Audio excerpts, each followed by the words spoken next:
What is up, Rockstar? How is your day doing? Hope that you're having a very productive day today. Hope things are going well for you. Today I want to talk about how to fake friend your way to the top. I know that sounds like a kind of weird title, but hey, let's go for it. But first, for those of you who do not know me, I am Wendy Rahilly. I've been in network marketing now for several years, and my passion is to help other entrepreneurs build a home business and make money online so they can create an amazing lifestyle. Okay, so how to fake friend your way to the top. Really, I'm actually asking, do you think you should? Okay, so what do I mean by this? Well, okay, a part of building a network marketing business is connecting with people and building relationships, right? And this typically means sending a friend request, engaging on your new friend's content, sending a message, and then having a conversation with them. And then hopefully you get to that point where you pop the question. And you all know what question I'm talking about. It's the question where you ask, are you open to taking a look at my product or my business? Okay, that's the question. Now, this is actually a critical part of doing business. It's called prospecting, okay? And if you're not doing that on a regular basis, your business isn't going to grow very fast. Now, sure, attraction marketing is awesome and it's highly effective, but attraction marketing is a slow build, okay? It takes time to become attractive. It takes time for people to know, like, and trust you, okay? It actually could take years before your attraction marketing efforts really bring you in that passive sales and signups where you have people coming to you every day and asking you about your business or your products.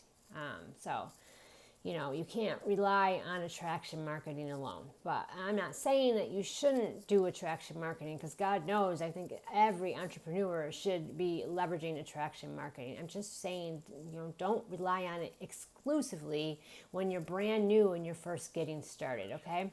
So this leaves prospecting, all right? Now, to prospecting, to do it properly, you're going to connect with people. You're going to become friends. You're going to engage on their content. You're going to have a conversation, maybe even a few, and then you're going to pop the question, okay?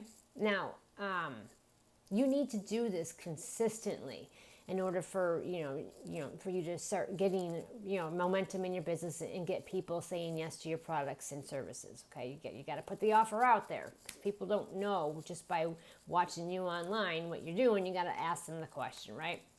Now, my question is, what do you do if you pop the question and they tell you no thank you? All right?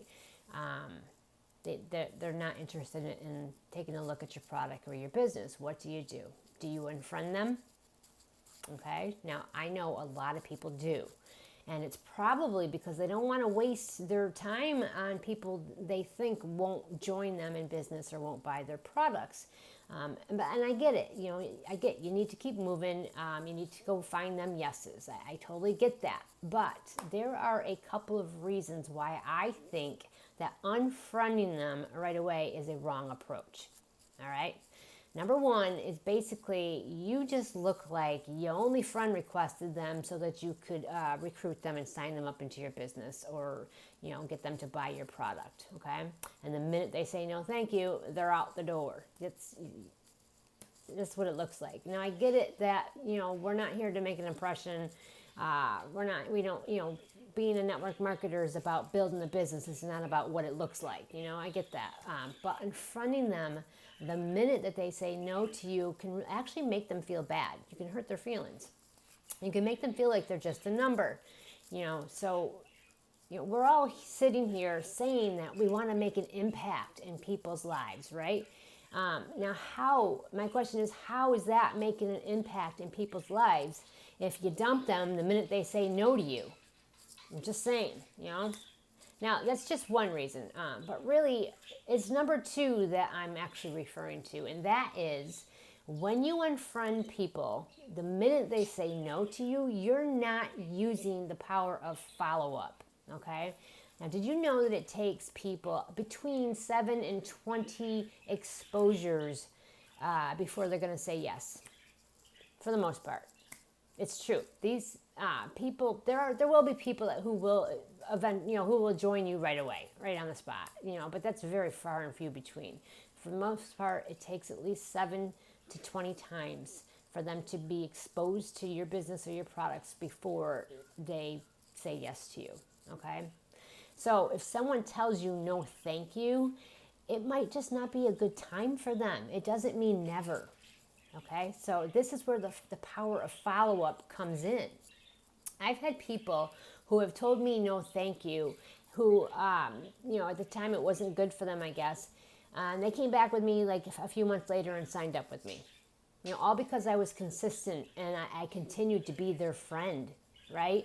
And I provided the value and I followed up with them, usually indirectly, but I did. I stayed in their face pretty much, But this is what I do, okay?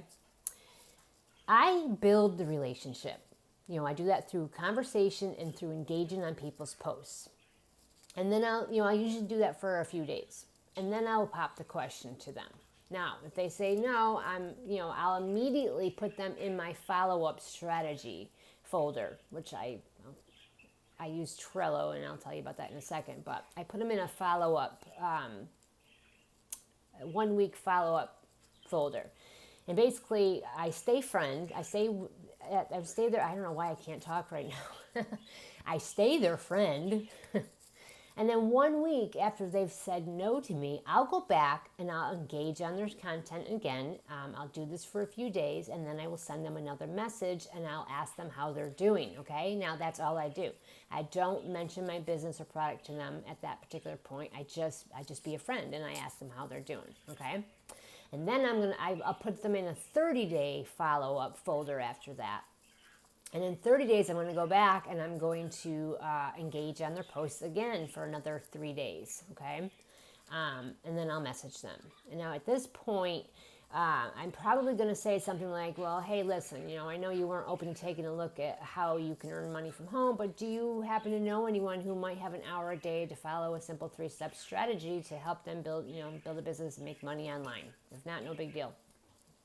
And at that point, if they say no, or if they're still not open themselves, I'm going to put them in a 60-day follow-up folder, okay? And then I'm going to come back in 60 days and I'm going to do the same thing. I'm going to engage on their posts for a few days, and then I'm going to send them a message.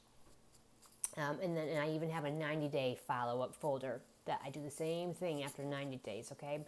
And during all this time, I'm still periodically going to their profile. I'm engaging on their content, and I'm basically letting Facebook know that they need to start putting my content in front of their face. Now, again, I keep all my names organized through Trello. It's a free little platform. It's such an amazing tool. You have to get it if you don't use it. It's so much better than trying to write all your names on a piece of paper. It just keeps everything nice and organized. You put them in little folders, and then as you move through their, the follow-up system, you can just actually drag them into another folder. It's pretty cool. You got to try it. It's called Trello, Trello, Trello. But anyway, all of this time when I'm doing this follow-up, 30 and 60, 90-day follow-up, I'm still kind of periodically going to their content and engaging, just to kind of stay there in their face, because people change their minds all the time. And if you just ditch them the minute they tell you no the first time, you are losing out big time. You've probably heard the saying, the fortune is in the follow-up. You could suck totally at prospecting. You could totally bomb it, fail miserably. But if you're good at following up with people, you're going to be all right. All right, so that's it. Just a quick message. I wanted to see what you all thought about, fake friending it way to the top, and if you did that yourself, and what you thought about it. So hopefully this helps. I appreciate you supporting me and watching the videos. I hope you got something out of it, and I will catch you on the next video. Take care.